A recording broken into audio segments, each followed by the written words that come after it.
Незнайно защо, много малко медии покриха темата, че американците официално си признаха за наличието на НЛО и извънземни. Само преди броени дни се състоя първото по рода си изслушване в Конгреса по тази тема и бяха казани някои скандални неща. Ако се чудите, целта на въпросното и така наречено изслушване е да накара администрацията на Байдън да разсекрети още документи, свързани с наличието на чужди цивилизации и посещения. Какво обаче се случи и имаше ли обрати? Предстои да разберете. В това извънредно и бих казал кратко видео искам да ви разкажа за историческото събитие, защото медиите едва ли ще го разискват толкова много. Хайде направо да започваме. 3 човека от правителството на САЩ бяха привлечени и разпитани като свидетели под клетва в Американския конгрес. Те трябваше да отговарят на въпроси, свързани с НЛО, или вече както е по-модерното, неидентифициран въздушен феномен. Първият от тях е Дейвид Гръш, офицер в разузнаването. Вторият е Дейвид Фрейвър, командир във военноморските сили, и третият Райан Грейвс, военен пилот. Общо взето, все сериозни хора. Известното видео, което със сигурност сте виждали, пък и аз не веднъж съм ви показвал, идва именно от Дейвид Гръш, който го разсекрети през 2020 година, когато, ако си спомняте, пак имаше страшен скандал с НЛО-та. Тогава от Пентагона официално съобщиха, че видеото е автентично и сниманият обект не може да бъде обяснен. Вероятно не е от земен произход. Сега обаче, през 2023 година, нещата са различни. Гръш за първи път ще свидетелства под клетва. Той твърди, че първо, американското правителство разполага с извънземни технологии още от 1930 година насам.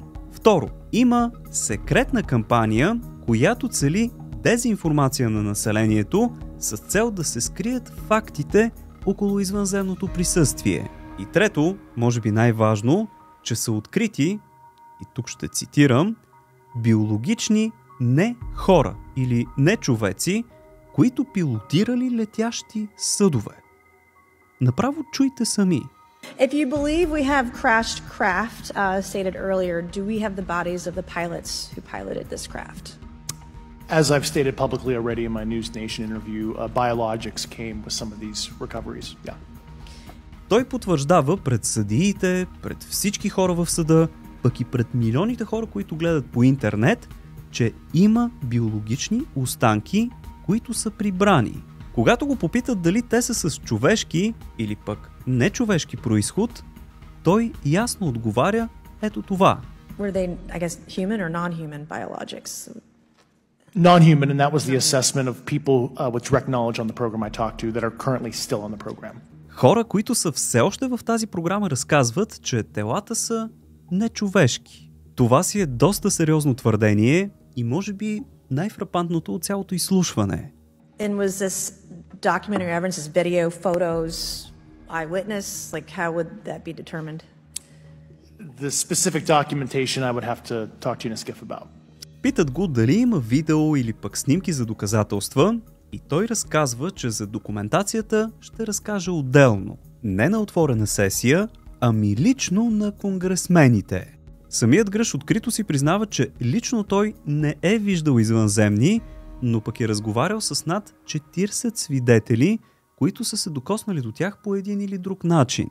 Когато Конгресът отново го натиска да даде доказателства, той казва, че ще го направи, но лично на съдиите. Дали това ще стане и ще видим ли ние изобщо нещо, не се знае.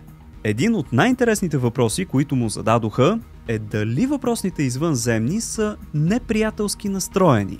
Той на своя страна отговаря, че има колеги, които са пострадали и са били физически наранени след контакта си с нечовешките форми на живот. I know of multiple colleagues of mine that got physically injured.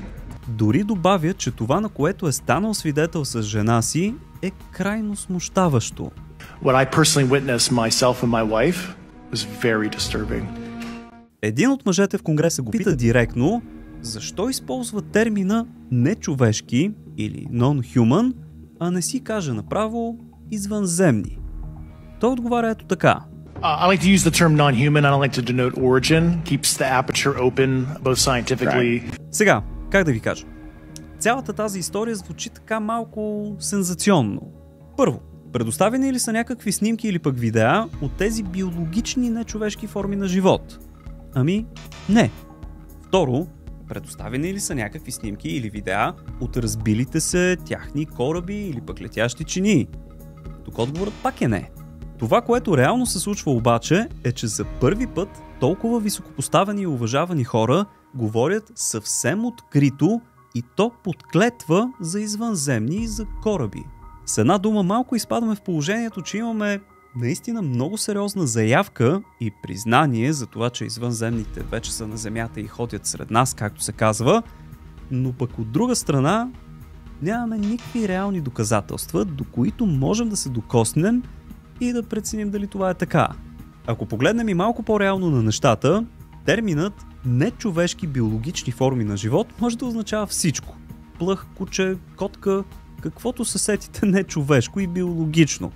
Но в разговора си той някак намеква, че става въпрос за извънземни.